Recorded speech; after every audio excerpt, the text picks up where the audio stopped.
that used the business empire he controlled to carry out criminal activity, including sex trafficking, forced labor, kidnapping, arson, bribery, and the obstruction of justice. Let me say a little bit more about the charges.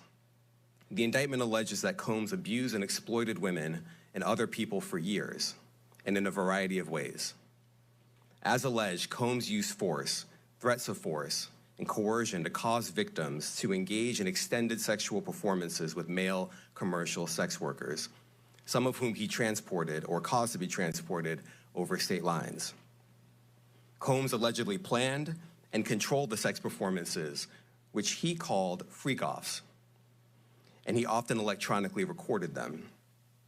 The freak-offs sometimes lasted days at a time, involved multiple commercial sex workers, and often involved a variety of narcotics, such as ketamine, ecstasy, and GHB, which Combs distributed to the victims to keep them obedient and compliant.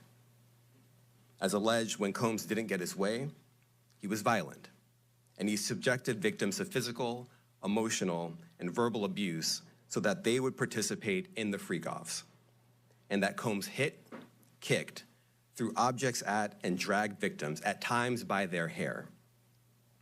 On one occasion in March of 2016, that conduct was captured on video and later reported in the media.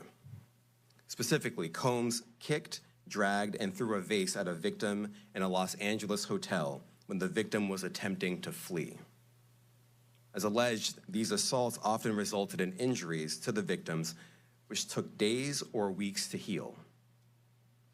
In addition to the violence, the indictment alleges that Combs threatened and coerced victims to get them to participate in the freak-offs. He used the embarrassing and sensitive recordings he made of the freak-offs as collateral against the victims. And the indictment alleges that he maintained control over the victims in several ways, including by giving them drugs, by giving and threatening to take away financial support or housing, by promising them career opportunities, by monitoring their whereabouts, and even by dictating their physical appearance. Because of all of this, the indictment alleges that the victims did not believe they could refuse Combs without risking their security or facing more abuse. The indictment also alleges other acts of violence undertaken by Combs and others, including violence against witnesses to his abuse, kidnapping, and arson.